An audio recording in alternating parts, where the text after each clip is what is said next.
तृणादपि सुनीचेन तरोरपि सहिष्णुना अमानिना मानदेन कीर्तनीय सदा हरि। तृणादपि सुनीचेन अर्थात तिनके से भी अधिक अपने आप को दीनहीन समझना, प्राकृत मर्यादा रहित समझकर, अर्थात जो जागतिक जो प्रतिष्ठा इत्यादि है उससे रहित होकर के। तरोरपि सहिष्णुना, तरु माने वृक्ष होता है, वृक्ष से भी अधिक सहिष्णु सहनशील होना। अमानी अर्थात स्वयं मान सम्मान की कामना नहीं रखना। और मानद, मानद अर्थात दूसरों को मान सम्मान देने वाला। ऐसा जो व्यक्ति होता है सदा हरि कीर्तनीय, वो सब समय निरंतर हरिनाम कीर्तन करता रहता है। अर्थात क्या कहना चाहते हैं कि अगर किसी को सब समय हरिनाम करना है निरंतर, जो कि महाप्रभु का उपदेश है, कीर्तनीय सदा हरि, सब समय हरि का कीर्तन करना चाहिए, तो उसको ये 4 गुण अपने अंदर में लाने ही पड़ेंगे। इसमें पहला है तृणादपि सुनीच, अर्थात उसके अंदर में दीनता होनी चाहिए। तरोरपि सहिष्णुना, वृक्ष से भी अधिक सहिष्णु होना चाहिए। अमानी अर्थात सम्मान, मान सम्मान की कामना से रहित होना चाहिए। और मानद अर्थात दूसरों को मान सम्मान प्रदान करने वाला होना चाहिए। ये 4 गुण जब तक हमारे अंदर नहीं आएंगे तब तक हम सब समय भगवान का भजन नहीं कर सकते। इसलिए ये जो बात बताई है ये तो 4 गुण ही देखने में लग रहे हैं, लेकिन ये 1 गुण लाने में भी कितने जन्म चले जाएंगे। और ये अपने आप ऐसे आने वाले नहीं। कोई सोचे कि अच्छा मैं ठीक है सहन करने की अभ्यास कर लेता हूँ, या आज के बाद मैं किसी से कुछ नहीं बोलूँगा, अपने आप को दीनहीन समझूंगा, सबके सामने जा करके प्रणाम करूंगा, इस प्रकार से बुद्धिपूर्वक कर सकता है वो।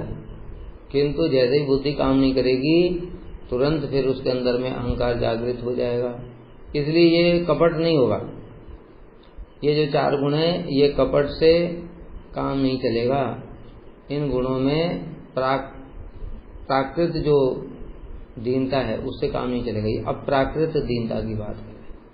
और जो अप्राकृत दीनता है वो भक्ति के साथ ही आती है। अर्थात कहने का तात्पर्य ये है कि भाव अवस्था से पहले ये गुण पूर्ण रूप से आ ही नहीं सकते हैं। इसलिए ये कोई साधारण बात नहीं कह रहे हैं। तब तक हमको बुद्धिपूर्वक जितना संभव है चेष्टा करनी पड़ेगी, क्योंकि सब समय भगवान का भजन भाव भक्ति कर सकता है जो कि अपने आत्म धर्म में प्रतिष्ठित हो चुका है। जब तक साधक के अनर्थ हैं तब तक वो वैसे भी हरिनाम सब समय, भगवान का भजन सब समय नहीं कर सकते। तो एक एक करके इनको हम लोग श्रवण करते हैं। सबसे पहले तृणादपि सुनीच। तृणादपि सुनीच के लिए बताया कि जो जड़ी अभिमान है हमारा, उस अभिमान को त्यागना पड़ेगा। जड़ी विषयों से मेरा कोई भी प्रयोजन नहीं है। इस प्रकार से ये शरीर, स्थूल शरीर, सूक्ष्म शरीर, ये सब तो माया ने दिया है हमको, इस प्रकार से समझना पड़ेगा। कृष्ण से विमुख होने के कारण ही मेरी वर्तमान दुर्दशा उपस्थित हुई। हम लोग अपने आप को दीनहीन कैसे मान सकते हैं बताओ? किसी के अंदर में सारे गुण हैं, कोई बहुत ज़्यादा पढ़ने में होशियार है, किसी के बहुत ज़्यादा शक्ति सामर्थ्य है, कोई बहुत अच्छा रसोई बना लेता है, कोई बहुत अच्छा कीर्तन कर लेता है, कोई बहुत अच्छा कथा कर लेता है। अब बताओ वो कैसे सोचेगा कि मैं तो अत्यंत दीनहीन हूँ, मैं तो अत्यंत मूर्ख हूँ, मेरे अंदर तो कोई गुण ही नहीं है? सोच सकता है कि सोचेगा तो ये कपटता है। क्यों? उसके भीतर से सब समय ये रहेगा कि अरे मैं तो कथा कर लेता हूँ, केवल वो प्रतिष्ठा की कामना के लिए ऊपर से ऐसे दिखा रहा है, प्रभु जी मैं तो अत्यंत दीनहीन हूँ, सब गुरु जी की कृपा से। और फिर जहाँ पर प्रतिष्ठा नहीं मिलेगी, जहाँ पर सब अपनी अपनी महिमा बताएंगे, वहाँ पर ये भी फिर अपना बोलेगा कि अरे मैंने इतनी मेहनत किया, इतना इतना श्लोक याद किया, इतना इतना नोट्स बनाया, इतना ग्रंथ पढ़ा, इतनी कथा सुनता था, तब जा करके ऐसा हुआ है। पता है मैंने कितनी मेहनत की। तो इसका मतलब क्या हुआ कि भीतर से कुछ और है और बाहर में कुछ और दिखाता है। बद्ध जीव का ये रहेगा ही रहेगा, कुछ भी कर ले, यह भक्ति जगत में बुद्धि का काम नहीं है। भक्ति जगत में सब कुछ कृपा का खेल है। इसलिए साधन भजन करते करते जब भक्ति आती जाती जितनी अधिक मात्रा में, उतनी मात्रा में दीनता आती जाती है। इसलिए जो दीनता है वही भक्ति की कसौटी है। हमको कैसे पता चलेगा भक्ति में हम आगे बढ़ रहे हैं कि नहीं? तो दीनता होनी चाहिए, दीनता बढ़नी चाहिए। अगर दीनता नहीं बढ़ रही है तो चाहे हमको अच्छी कथा सीख रहे हैं, चाहे अच्छा कीर्तन सीख रहे हैं, चाहे अन्य अन्य गुण भी हमारे अंदर में आ रहे हैं, लेकिन वो भक्ति नहीं भी हो सकती है। इसलिए विचार करना पड़ेगा ये क्या है।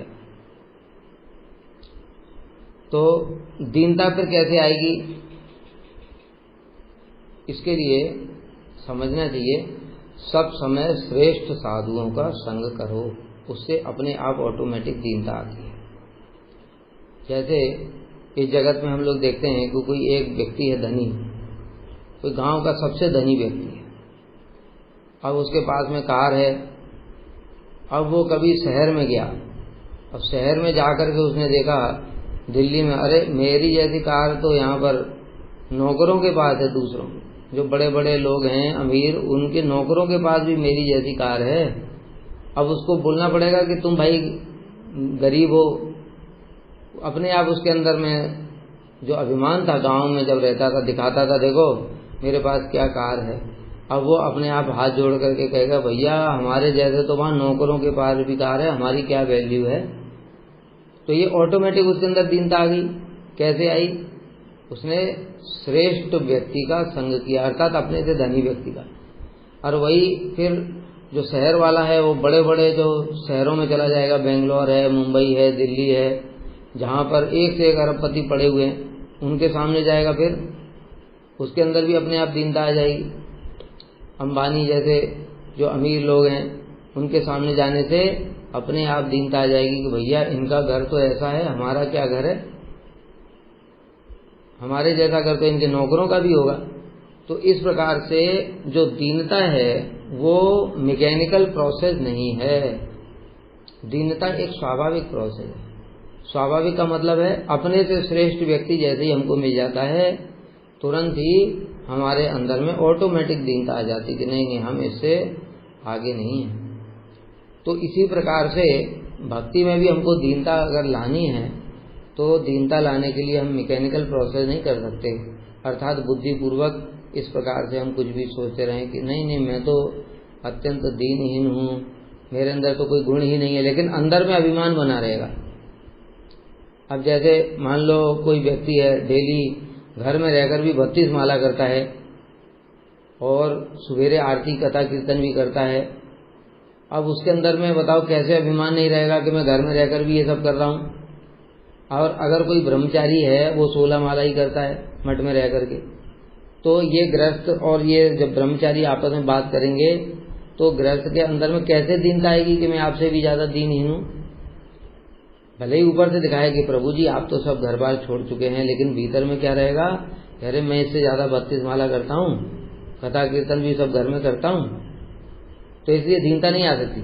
किंतु दूसरी ओर किसी ऐसे वैष्णव के सामने पहुंच जाए जो कि 1 लाख नाम करते हैं, दोनों टाइम कथा, दोनों टाइम कीर्तन, दोनों टाइम आरती, प्रतिदिन धाम परिक्रमा, ऐसे व्यक्ति के पास में जाने से अब इसके अंदर में ऑटोमेटिक दीनता आ जाएगी कि मेरा तो क्या भजन है भाई, तो कुछ भी भजन नहीं कर रहा हूँ, जैसे तैसे संख्या ही पूरी करता हूँ, क्योंकि कभी कोई बोल रहा है, कभी कोई बोल रहा है, कभी टीवी चल रही है, कभी वो भी कान में जा रहा है, और ये सब समय हरिनाम करते हैं, वो भी एकांत में अकेले बैठ करके साधु संग में, अथवा अकेले एकांत में बिना किसी से बातचीत किए। अब ऐसा व्यक्ति जो है, अब इसके अंदर स्वाभाविक रूप से दीनता आ जाएगी। क्यों? क्योंकि अपने से श्रेष्ठ साधु का संग किया। इसलिए जो भक्ति में प्रगति करना चाहता है उसको यह बहुत ध्यान देना चाहिए कि हम सब समय अपने से श्रेष्ठ साधुओं का संग करने की चेष्टा करें। कहते हम अपने से श्रेष्ठ साधुओं का संग कहाँ मिलेगा? अब तो गृहस्थ हैं, कोई बात नहीं, गृहस्थ हो तो क्या हुआ, संग कभी भी कहीं भी कैसे भी हो सकता है। संग के लिए कहीं भी कोई भी बाउंड्री नहीं है जैसे आज श्री रूप गोस्वामी सनातन गोस्वामी प्रकट नहीं है तो क्या हम उनका संग नहीं कर सकते? उनके श्री भक्ति रसामृत सिंधु है, उनके श्री बृहद भागवतामृत ग्रंथ हैं, उनके अन्य अन्य सब ग्रंथ हैं। उन ग्रंथों के माध्यम से हम आज भी संग कर सकते हैं। दूसरी बात, एक तो उनके ग्रंथ चिन्मय, दूसरी बात वो स्वयं भी चिन्मय। क्या वो हमारे पुकारने पर आएंगे नहीं? अगर वो नित्य हैं, जैसे गुरु जी हैं, अभी अप्रकट लीला में हैं, अप्रकट लीला में तब भी कोई शिष्य पुकारेगा तो आएंगे कि नहीं? ऐसे अनेक सारे उदाहरण हैं कि अप्रकट होने के बाद भी श्रील प्रभुपाद जी ने अपने अनेक शिष्यों को दर्शन दिया। हमारे परम गुरुदेव को 2-3 बार बोला, अरे विनोद तुमने अभी तक संन्यास क्यों नहीं लिया? श्रील भक्ति वेदांत स्वामी महाराज जी को, उनको 2-3 बार बोला, अरे तुम अभी तक क्या कर रहे हो, तुमने संन्यास क्यों नहीं लिया? वो स्वयं ये बात कहते हैं कि मैं भयभीत हो जाता था इसमें। तो कहने का तात्पर्य क्या हुआ? गुरु नित्य वस्तु हैं, जो नित्य नहीं है वो गुरु नहीं। तो इसलिए जो गुरु है वो नित्य वस्तु हैं, तो उनका संग हम आज भी कर सकते हैं। संग का मतलब क्या है ये समझना चाहिए।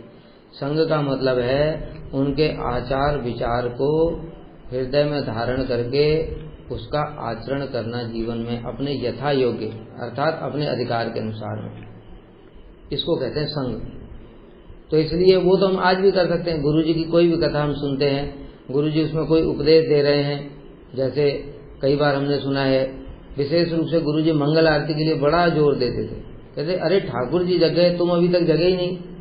अब ये बात हमको क्या अलग से गुरु जी अभी बोलने के लिए आएंगे? उन्होंने एक बार किसी को भी बोल दिया, वो सबके लिए यूनिवर्सल नियम है।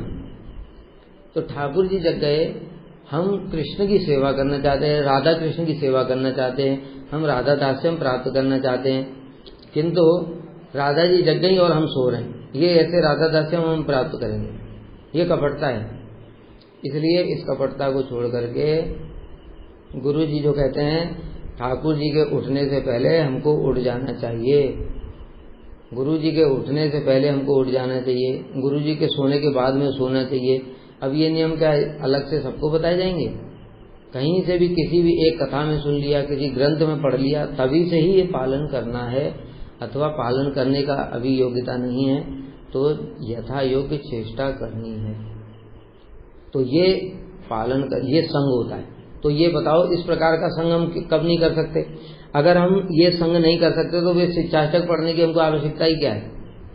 शिक्षाष्टक ये क्यों पढ़ रहे हैं? ये तो महाप्रभु की शिक्षाएं इसलिए पढ़ रहे हैं, हम नॉलेज गेन करने के लिए नहीं पढ़ रहे हैं। इसकी व्याख्या कि हम भी अब 4 लोगों को फिर सुनाएंगे बढ़िया बढ़िया चीजें, हम इसलिए पढ़ रहे हैं कि इसको अपने जीवन में आचरण करें। तो जैसे ही हमने ये जो चेतोदर्पण मार्जन श्लोक था, फिर उसके बाद नाम नाम कार्य बहुधा ये था, फिर तीसरा श्लोक है, इन श्लोकों को अपने जीवन में जितनी मात्रा में पालन करना प्रारंभ कर दिया उतनी मात्रा में हमने महाप्रभु का संग करना प्रारंभ कर दिया। यही वास्तविक संग का अर्थ है।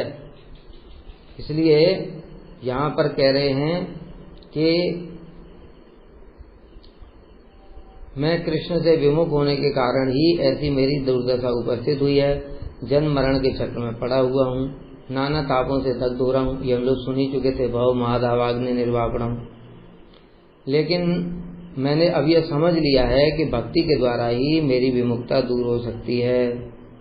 अतः जब तक भगवान की कृपा से मैं संसार बंधन से मुक्त नहीं होता, तब तक केवल युक्त वैराग्य का अवलंबन करके विषयों को ग्रहण करूंगा। युक्त वैराग्य किसको कहते हैं? युक्त वैराग्य कहते हैं अनासक्त विषयान यथा अरम उपयुंजतः निर्बंधः कृष्ण संबंधे युक्तम वैराग्यम उच्यते। अनासक्त विषयान, विषयों से अनासक्त रहो, अर्थात जैसे जो गृहस्थ भक्त हैं उनके पास में घर है, बढ़िया बढ़िया सब कार है और बहुत सारी और भी खाने पीने की चीजें हैं, पत्नी है, बच्चे हैं, सब हैं।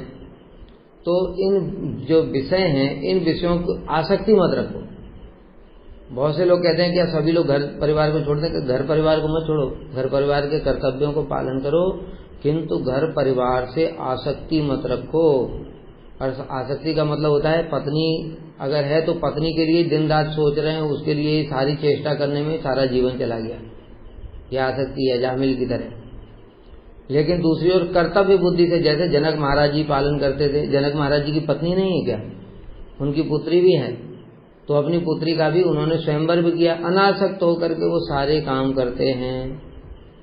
उनके पास बड़ा बड़ा राज्य भी है, इसी प्रकार से पांडव भी हैं, उनके पास भी पूरी पृथ्वी का एक छत्र राज्य है, उनकी भी पत्नी है, बच्चे हैं, सब कुछ है, लेकिन उनमें आसक्ति नहीं, कर्तव्य बुद्धि से पालन करते रहते हैं और जितनी आवश्यकता हो उतने ही विषयों को ग्रहण करना है।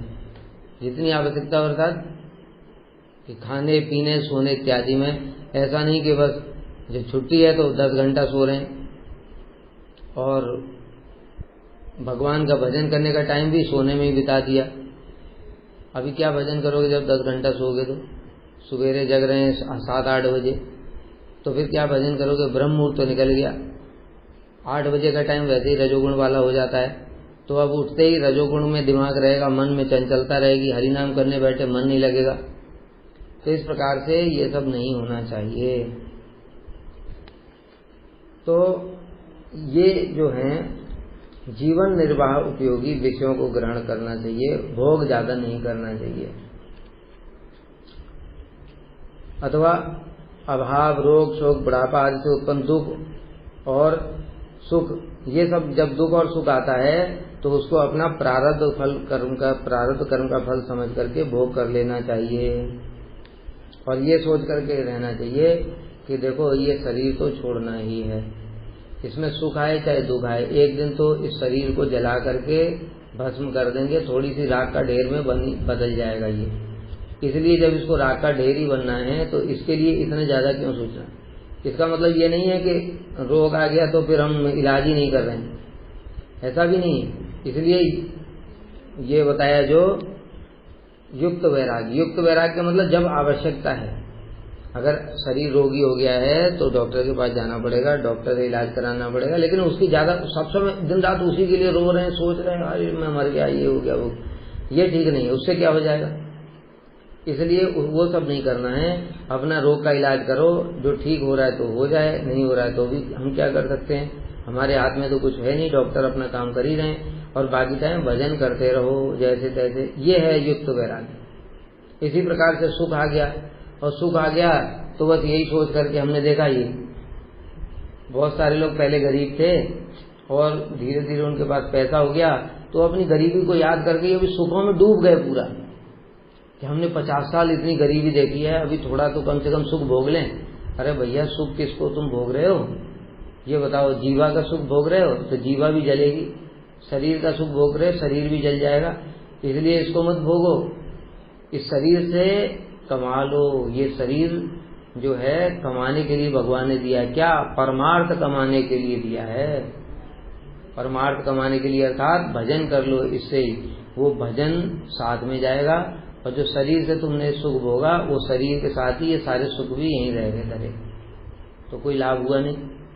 इसलिए अच्छे से बुद्धि लगा करके ये काम कर लेना चाहिए। हानि लाभ, जीवन मरण, सुख दुख, ये सब परमार्थिक नहीं है, अतः इन जड़ विषयों से मेरा क्या प्रयोजन, इस प्रकार से सोचना चाहिए। इस प्रकार से विचार करके मैं अत्यंत दीनतापूर्वक, हा कृष्ण, हा गौरचंद्र, हा प्राणनाथ, मुझे आपकी भक्ति कब मिलेगी, कब मुझे आपकी, ये तो छोड़ो, अभी हम लोग तो क्या ये सब सोच सकते हैं, हमको कृष्ण की सेवा कब मिलेगी, अभी तो हमारे अंदर काम क्रोध मोह लोभ मदमात्सर्य सब भरे हुए। इसलिए तब तक हमको क्या प्रार्थना करनी चाहिए, हे प्रभु सारा जीवन बीत गया, इतना हरि नाम कर रहा हूँ, तब भी अभी मेरे हृदय से काम भी नहीं जा रहा है, नाम में मन भी नहीं लग रहा है, मन भी इधर उधर ही घूमता रहता है। इसलिए आप मेरे ऊपर कृपा करो, कम से कम जीवन को थोड़ा सफल बना दो। मैं जानता हूँ मेरे बहुत अपराध हैं। ऐसे एक भक्त प्रार्थना करता है, मत समो नास्ति पापात्मा ना अपराधी च कश्चन परिहार्य लज्जा में किम गुरुवे पुरुषोत्तम। जब हम लोग अर्चन इत्यादि करते हैं, अर्चन के बाद पुजारी को ये श्लोक बोलना रहता है, कि दीनता का प्रतीक है, यही प्रणादपि सुनिए। क्या, मत समो नास्ति पापात्मा, हे प्रभु मेरे समान कोई पापी नहीं है, ना अपराधी च कश्चन, मेरे समान कोई अपराधी नहीं है, इसलिए तो मेरा नाम में अभी तक मन नहीं लग रहा है। अगर मेरे अपराध खत्म हो जाते तो निश्चित रूप से मेरा नाम में, कथा में, कीर्तन में, भक्ति के अंगों में मन लगता। नहीं लग रहा, इसका मतलब अपराध ही नहीं खत्म हुए। तो जब अपराध खत्म नहीं हुए, पूरा जीवन बीता जा रहा है, कब मर जाऊंगा पता नहीं, अब उसको रोना आएगा। जैसे हमने देखा है कि लोग पढ़ाई करते हैं और किसी में सिलेक्शन नहीं हुआ तो फिर बैठ करके रोते हैं, इतना दुखी हो जाते हैं कि सुसाइड तक भी कर लेते दुख के मारे, रोना तो दूर की बात है। तो इस प्रकार से हमारी व्याकुलता ही नहीं है, कोई भजन करे ठीक है, नहीं है कर रहे तो आनंद में डूबे हुए। तो इसलिए हमारे गुरुवर्ग ने ये उपदेश भी दिया है, रोना ही साधन है। और रोएंगे कब, जब हमको ये कुछ चीज चाहिए होगी और बार बार चेष्टा करने पर भी नहीं मिलेगी, तब तो रोएंगे ना। लेकिन हम लोग अगर कुछ चाहिए ही नहीं तो फिर क्यों रोएंगे। इसलिए दीनता पूर्वक मत समूह नास्ते पापात्मा, मेरे समान कोई पापात्मा नहीं, न अपराधी, कोई अपराधी भी नहीं है, क्योंकि मेरे अपराध इतने ज्यादा हैं, मेरा नाम में मन नहीं लग रहा, कथा कीर्तन में मन नहीं लग रहा, नाम चिन्मय है, अभी अनर्थ भी दूर नहीं हो रहे, जीवन खत्म होने को आ गया, हे प्रभु मैं क्या करूं। इस प्रकार से नेत्रों में अश्रु भर करके और गुरु वैष्णव के चरणों में और ठाकुर जी के चरणों में निवेदन करेगा तो भगवान उसको क्षमा कर सकते हैं। परिहार्य अभी लज्जा में किम ब्रुवे पुरुषोत्तम, प्रभु मैं तो ये निवेदन करने में भी मेरे को लज्जा आ रही है, मैं इतना पापी हूँ। किम ब्रुवे पुरुषोत्तम, मैं क्या कहूँ आपसे, आप तो स्वयं अंतर्यामी हैं, इसलिए मेरे इन अपराधों को, पापों को क्षमा कर दीजिए। इस प्रकार से दीनता पूर्वक प्रार्थना करनी चाहिए, तब भगवान फिर थोड़ी कृपा करेंगे। लेकिन इसमें भी विशेष बात है, अभी हम लोग ये करेंगे भी ना तो भी क्या कपट दीनता प्रकाशित करेंगे। कैसे, एक कथा सुनाते थे कि एक साधु था, वो जगन्नाथ जी के मंदिर में जाता था डेली, और जगन्नाथ जी के सामने जाकर के कहता पापोस्मि पापात्मा, जैसे अभी हमने बताया ये श्लोक, ऐसे ही वो बोलता था, हे जगन्नाथ मैं पापी हूँ, साक्षात पाप की मूर्ति हूँ, मेरे समान कोई पापी नहीं है, रोज ऐसे जाकर के बोलता था। एक दूसरा व्यक्ति वो सुनता रहता था, उनका ये रोज आकर के क्या बोलता है, ये सच में ऐसा ही है कि भीतर से कि ऊपर से खाली दिखा रहा है। तो इसलिए एक दिन वो व्यक्ति ने जाकर के उसको बोला, हे पापात्मा इधर आ। और बस ये सुनते ही तो वो जो व्यक्ति था वो जाकर के उससे झगड़ा करने लगा, अरे तू क्या अपने आप को बड़ा पुण्यात्मा समझता है, मेरे को पापात्मा बोला, तेरी हिम्मत कैसे हुई। तो वो व्यक्ति बोला, भैया मैं थोड़ी बोल रहा हूँ, ये तो तुम ही बोलते हो रोज आकर के जगन्नाथ जी के सामने, तो क्या तुम झूठ बोलते हो क्या भगवान के सामने भी आकर के, मैं पापी हूँ, मैं पापी हूँ, मैं पापी हूँ। वही तो जो तुम बोल रहे, तुम जो हो वही तो मैंने भी बोल दिया, तुम पापी हो, तो तुमको क्रोध क्यों आ रहा है। तो इस प्रकार से कहने का मतलब है ये कपट दीनता है, ये कपट दीनता नहीं होनी चाहिए। और कपट दीनता तभी नहीं होगी जब हमको ये बात की अनुभूति होगी कि हम इतना चेष्टा करने पर भी कुछ भजन साधन नहीं हो पा रहा है। जब इस प्रकार की अनुभूति होगी तब जाकर के स्वाभाविक दीनता उत्पन्न होगी। लेकिन वही ऐसे टाइम पास जैसा भजन किए जा रहे हैं तो फिर क्या होगा, तो दीनता ही कहाँ से आएगी, फिर कपट दीनता ही रहेगी। और कपट दीनता को भगवान भी नहीं सुनते, गुरु वैष्णव भी नहीं सुनते। इसलिए स्वाभाविक दीनता होनी चाहिए। कम से कम इस बात की तो अनुभूति करो भाई कि मैं संसार में जल रहा हूँ, पापों से मैं निकल नहीं पा रहा हूँ, मेरे अपराध तो खत्म ही नहीं हो रहे। इतनी जिसको अनुभूति होगी उसके अंदर थोड़ी बहुत स्वाभाविक दीनता आएगी। तो इस प्रकार से फिर वो प्रार्थना करेगा, मेरे अनर्थ कब दूर होंगे प्रभु। निष्ठा में भी जन्म में नहीं प्रवेश कर पाया, पिछले जन्म में भी मैंने अनर्थ में ही भजन छोड़ा था, इस जन्म में फिर अनर्थग्रस्त होकर ही भजन छोड़ रहा हूँ। हे प्रभु कितने जन्म लग जाएंगे मुझे निष्ठा में प्रवेश करने पर, कृपा करो कृपा करो, त्राहि माम त्राहि माम। ऐसे जब क्रंदन करते हुए करेगा तब भगवान देखेंगे हाँ ये सच में मुझे प्राप्त करना चाहता है। गुरु जी भी देखेंगे, तब गुरु जी फिर कृपा करेंगे। देखो यहाँ पर सब समय दाम बंधन लीला की शिक्षा याद रखने वाली है। दृष्ट्वा परिश्रम कृष्ण कृपयासी स्वबंधनम, अर्थात यशोदा मैया ने बांधना शुरू किया, कृष्ण को बंधे ही नहीं, बांधती रही, सारा जो है चेहरा जो है पसीने से लथपथ हो गया, और जो चोटी थी उसके जो पुष्प इत्यादि भी गिर गए, अत्यंत परिश्रम हुआ। और फिर नारायण के शरणागत हुई। देखो यही तो है, वो भी देख रही हैं तो उनके अंदर भी दीनता आ गई, प्रभु ये मेरे ही गर्भ से उत्पन्न मेरी संतान है, मैं इसको बांध नहीं पा रही हूँ, आप मेरी सहायता करो, मुझ पर कृपा करो। तो इस प्रकार का जब परिश्रम कृष्ण ने देखा तो कृपया सीत कृपा करके स्वबंधन, स्वयं ही बंधन स्वीकार कर लिया। तो इसी प्रकार से हम लोग भी अपने शक्ति से निष्ठा में प्रवेश नहीं कर सकते। रुचि आसक्ति भाव तो दूर की बात है, निष्ठा भी नहीं आएगी। लेकिन जब इस प्रकार से हमको अनुभूति होगी कि मैं इतनी चेष्टा करके भी कुछ नहीं कर पा रहा हूँ, तब हम सहायता के लिए हाथ पैर फैलाएंगे। जैसे कोई व्यक्ति समुद्र में डूब रहा है, पहले इस बात की अनुभूति तो हो समुद्र में डूब रहा है, तो समुद्र में डूब रहा है, जब देखता है कि मेरे प्राण चले जाए, पहले तो खुद हाथ छटपट छटपट करता है, जब देखता है अब तो मैं मरी जाऊंगा, तब वो चिल्लाता है बचाओ बचाओ, और उसकी कातर पुकार सुन करके फिर कोई उसको कूद जाता है बचाने के लिए।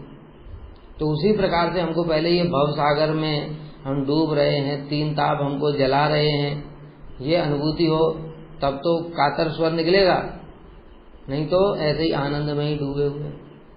कातर स्वर ही नहीं निकलेगा तो गुरु वैष्णव सुनेंगे भी नहीं। आप मुझ दीनहीन पर ऐसी कृपा करें, मुझे शीघ्र ही अंगीकार करें। ऐसा कहते हुए वन में या घर में जैसे तैसे मैं जीवन यापन करूंगा, बाकी टाइम भजन करूंगा। ऐसे साधकों में ये सब होना चाहिए। दीनता अपने आप तब आएगी, कैसे हम 16 माला सारा जीवन चला गया। महाप्रभु कहते 64 माला करनी चाहिए, लाख नाम करना चाहिए, जो लाख नाम करता है मैं उसके हाथ से ही ग्रहण करता हूँ, और हम जीवन सारा 16 में ही बिता देंगे क्या? अगर मान लो समय नहीं भी मिल रहा है तो भी ऐसे सोचो तो सही, रोने के लिए तो सोचना पड़ेगा कुछ ना कुछ, तो कम से कम दीनता के लिए इस प्रकार का विचार तो मन में आए कि मेरी 16 माला से क्या होने वाला है, लोग 64 माला कर रहे हैं और मैं वहीं का वहीं पड़ा हुआ, सारा जीवन ही बीत गया मेरा। तब वो प्रार्थना करेगा प्रभु इस जन्म तो मेरा बेकार चला गया, कम से कम अगले जन्म में तो कम से कम मुझे इतना बल देना, अच्छा साधु संग देना, साधुओं की सेवा में कर पाऊं, इस प्रकार से तब जाकर के वो कुछ कर पाएगा। लेकिन ऐसा नहीं किया तो फिर चल रहा है जैसे चल रहा है। तो इस प्रकार से स्वाभाविक दीनता होनी चाहिए। जैसे देखो हम लोगों की तो बात ही क्या, हम लोगों का तो कुछ भजन भी नहीं है, जो हमारे गुरुवर्ग हैं उन्होंने कैसी दीनता का प्रकाश किया है। श्री कृष्णदास कविराज गोस्वामी स्वयं चैतन्य चरितामृत में वर्णन करते हैं, कहते हैं जगाई मदाई हईते मुई से पापिष्ट, पुरसेर कीट हईते मुई से लगिष्ट। मैं जगाई मदाई से भी अधिक पापी हूँ। अब बताओ कृष्णदास कविराज गोस्वामी क्या जगाई मदाई से भी ज्यादा पापी हैं? लेकिन उनकी दीनता भी कपट दीनता नहीं है। अब ये विचार करो कि ऐसा क्यों फिर बोल रहे हैं वो, उन्होंने तो कोई पाप भी नहीं किया है। यही है वैष्णवों की अपराकृत दीनता। क्यों? क्योंकि वो क्या सोच रहे हैं, किस भाव से सोच रहे हैं, उनका मूड समझना चाहिए। जब इस मूड को समझेंगे तब हमारे अंदर भी थोड़ी दीनता आने की संभावना है, नहीं तो कभी नहीं आएगी। ऐसा सोच रहे हैं जैसे मान लो कि जगाई मदाई जो थे उन्होंने दुनिया के सारे पाप किए, इतने पाप किए कि यमराज भी उनके अकाउंट को लिखते लिखते थक गए, चित्रगुप्त भी परेशान हो गए, इतने पाप किए तो उन्होंने। फिर ऊपर से नित्यानंद प्रभु के सिर में भी मार दिया, नित्यानंद प्रभु के खून भी निकल रहा है। ऐसे जगाई मदाई भी उनको भी महाप्रभु की कृपा प्राप्त हो गई, नित्यानंद प्रभु की कृपा प्राप्त हो गई, और मैं अभी तक संसार में ही पड़ा हुआ हूँ। इसका मतलब क्या है? इसका मतलब है मैं उनसे भी ज्यादा पापी हूँ, अपराधी हूँ। वो तो चलो पापी थे, मैं तो महा अपराधी हूँ, क्योंकि अपराधी व्यक्ति के प्रति भगवान भी कृपा नहीं करते, वैष्णव भी कृपा नहीं करते, गुरु जी भी कृपा नहीं करते।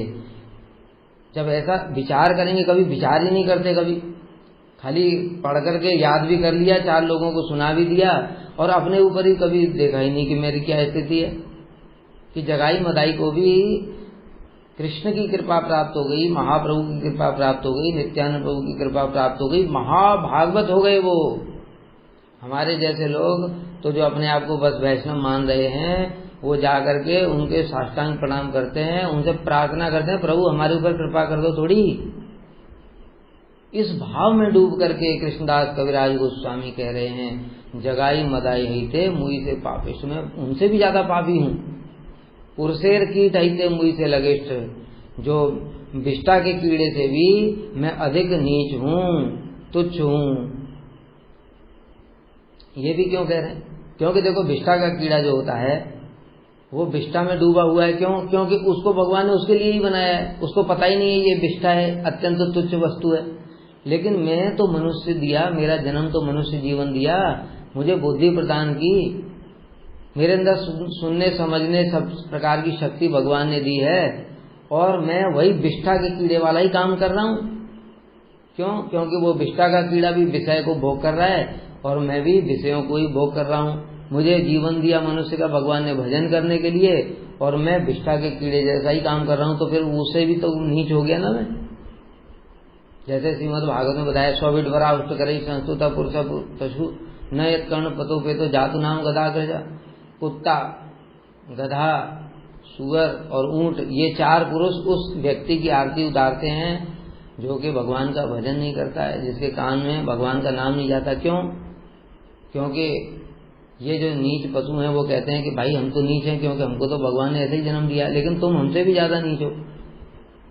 कुत्ते का काम है भौंकना सारे दिन, लेकिन हम लोग मनुष्य होकर भी हम सारे दिन बग बग बग, इधर की बात उधर की बात, ये कुत्ते का ही काम कर रहे हैं। तो मनुष्य होकर भी कुत्ते का काम कर रहे हो तो तुम कुत्ते से भी नीच हुए ना। इसलिए इस भावना से श्री कविराज गोस्वामी कह रहे हैं, पुरुषेर कीट हईते मुई से लगिष्ट, जो विष्ठा का कीड़ा है उसको तो भगवान ने उसके लिए ही बनाया, उसको ज्ञान भी नहीं है कि ये विष्ठा है, इतनी घृणित वस्तु है, इसलिए उसमें लगा हुआ है, और मैं विषय रूपी विष्ठा में ही लगा हुआ हूँ। मुझे सब ज्ञान है फिर भी, इसलिए मैं उससे भी ज्यादा नीच हूँ।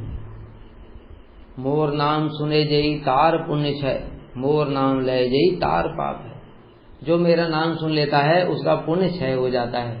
अब देखो, जैसा हमने बताया कि ये जो कृष्णदास कविराज गोस्वामी कह रहे हैं, ये कपट दीनता भी नहीं हो सकती, और वो स्वयं राधा जी के निज जन हैं, तो उनके अंदर ऐसा भाव क्यों आएगा? क्योंकि वही जो बताया, अभी जो साधन अवस्था, मतलब जब भगवान ने उनके उस भाव को ढक रखा है, जैसे श्री स्वामी महाराज जी थे, श्री भक्ति विनोद ठाकुर थे, जब वो अपने गृहस्थ आश्रम में थे, अभी उनका स्वरूप प्रकाशित नहीं हुआ है, तब उनके अंदर दीनता रहती है कि प्रभु मैं कहाँ संसार में विषयों में भोगों में फंसा हुआ हूँ। तब उनको अभी पता नहीं कि मैं परिकर हूँ, मैं अभी मंजरी हूँ। तो उस समय इस प्रकार की स्वाभाविक दीनता के कारण फिर वो इस प्रकार की बातें लिखते हैं। इसको कहते हैं अप्राकृत दीनता।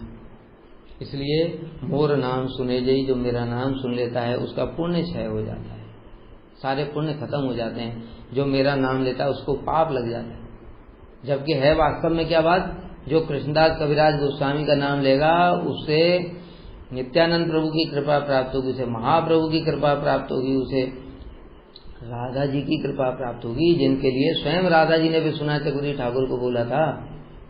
एक समय विश्वनाथ चक्रवर्ती ठाकुर को जो काम गायत्री है, उस काम गायत्री में 24.5 अक्षर कहते हैं, ये समझ नहीं आ रहा था। बहुत पढ़ने पर भी, ग्रंथ पढ़ने पर भी समझ नहीं आया।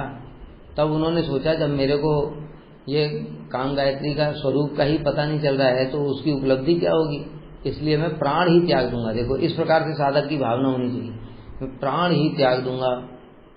इस प्रकार से सोचा तो राधा जी स्वप्न में आई, और स्वप्न में आकर के कहने लगी, हे विश्वनाथ, हे हरिवल्लभ, सुनो, तुम जो है वर्णागम भास्वत नामक ग्रंथ पढ़ो। उस ग्रंथ में बताया है 24.5 अक्षर कैसे हैं, और कृष्णदास कविराज के वचनों में संदेह मत करो, वो मेरी सखी हैं। तो जिनके लिए स्वयं राधा जी कह रही हैं कि ये मेरी सखी हैं, जिनके ऊपर में रघुनाथ दास गोस्वामी, जीव गोस्वामी, सारे गोस्वामियों ने कृपा करी, तब जाकर के उन्होंने चैतन्य चरितामृत ग्रंथ की रचना करी है। सारे गोस्वामियों के जो कृपा पात्र हैं, उनका नाम लेने से क्या होगा, उनका नाम लेने से वो भगवान के नाम से भी ज्यादा श्रेष्ठ है भक्तों का नाम, अत्यंत कृपामय। तब भी इस प्रकार से अप्राकृत दीनता में कह रहे हैं। एमन निर्घृण मोरे केवा कृपा करे, एक नित्यानंद बिनु जगत भीतरे। ऐसे निर्घृण व्यक्ति पर, यहाँ मेरे जैसे निर्घृण मतलब इतने घृणित व्यक्ति पर भला कौन कृपा करता जगत में, केवल एक नित्यानंद प्रभु ही कृपा कर सकते। तो यहाँ पर नित्यानंद प्रभु की महिमा बताने के लिए भी ये बात कह रहे हैं कि मैं कितना पापी दीनहीन पतित था, किंतु तब भी नित्यानंद प्रभु ने मेरे ऊपर कृपा करी। प्रेम मत नित्यानंद कृपा अवतार, उत्तम अधम किछु न भी करे विचार।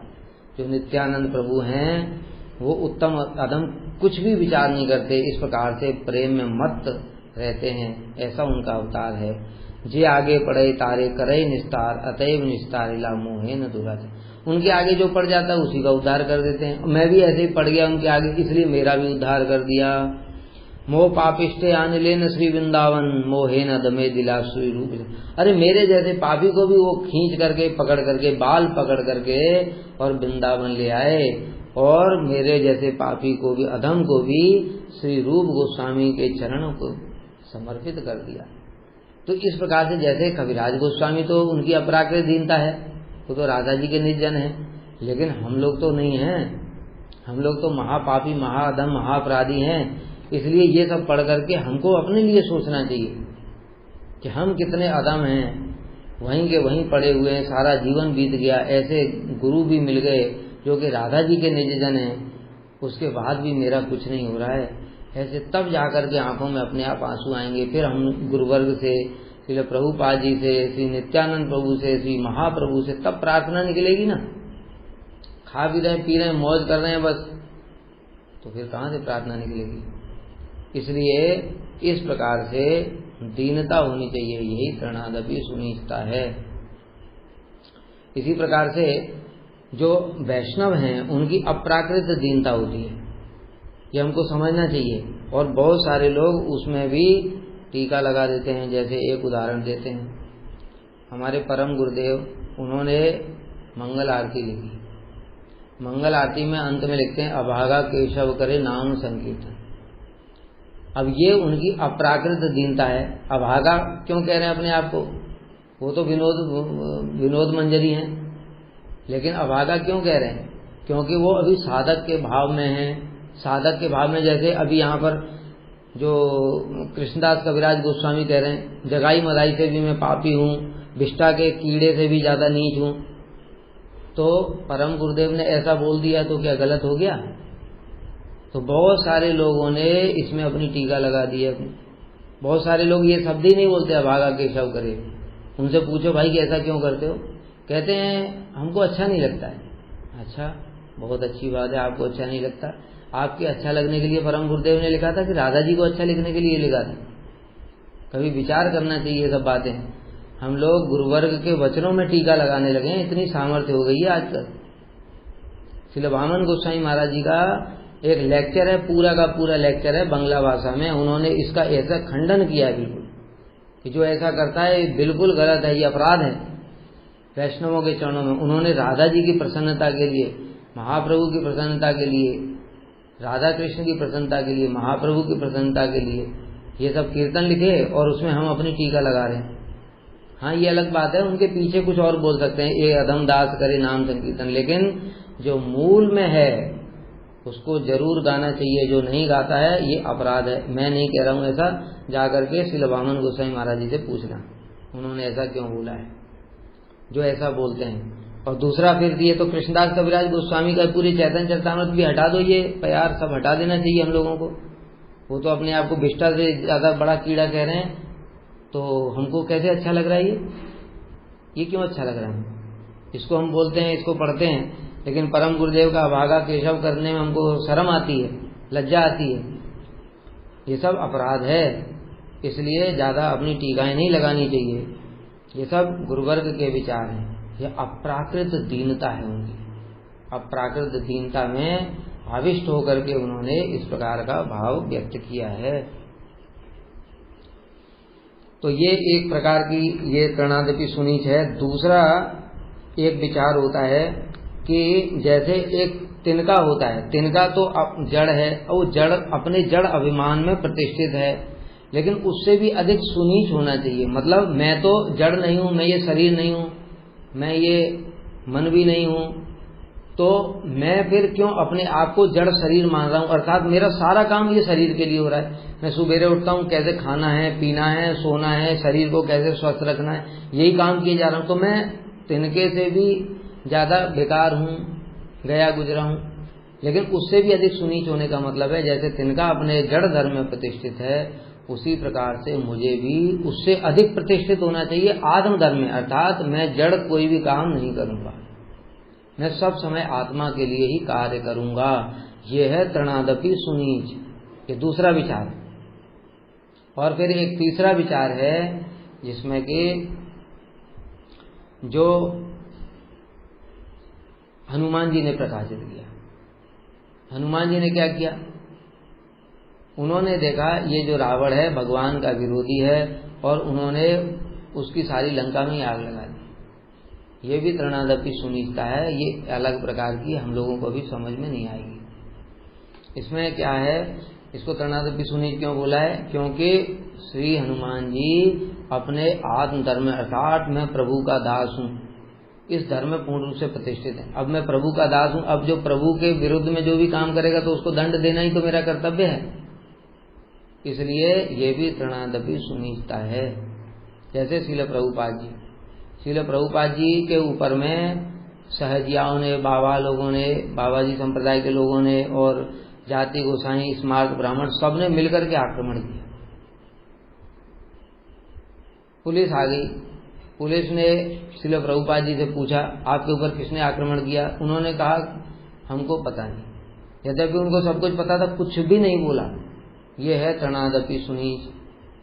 लेकिन जब गुरुवर्ग के विचारों के लिए अर्थात ठाकुर भक्ति विनोद के अथवा हमारे जो गुरु परंपरा है उसके खिलाफ में कभी किसी ने कुछ बोला तो श्रील प्रभुपाद जी ने साथ ही साथ सभाओं के माध्यम से, पत्रिका के माध्यम से, ग्रंथ के माध्यम से उसका खंडन किया। ये भी तृणादपि सुनीचता ही है। अर्थात जब हमको कुछ कोई बोलेगा तो हम सहन कर लेंगे, लेकिन कोई हमारे गुरुवर्ग को कोई कुछ बोलेगा तो हम सहन नहीं करेंगे। तभी तो हम उनके दास अभिमान में प्रतिष्ठित हुए। इस प्रकार से वैष्णवों में ये दीनता होनी चाहिए।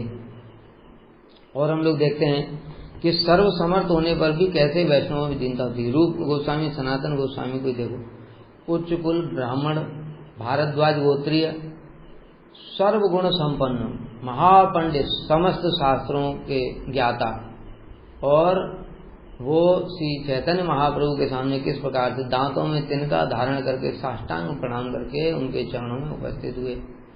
और अपने आप को जब श्री सनातन गोस्वामी को महाप्रभु आलिंगन कर रहे हैं तो महाप्रभु से श्री सनातन गोस्वामी कह रहे हैं प्रभु नहीं, आप मुझे स्पर्श मत करो, मैं बहुत पापी हूँ, बहुत अपराधी हूँ, हमने यवनों की नौकरी करी है इसलिए मैं यवन हूँ।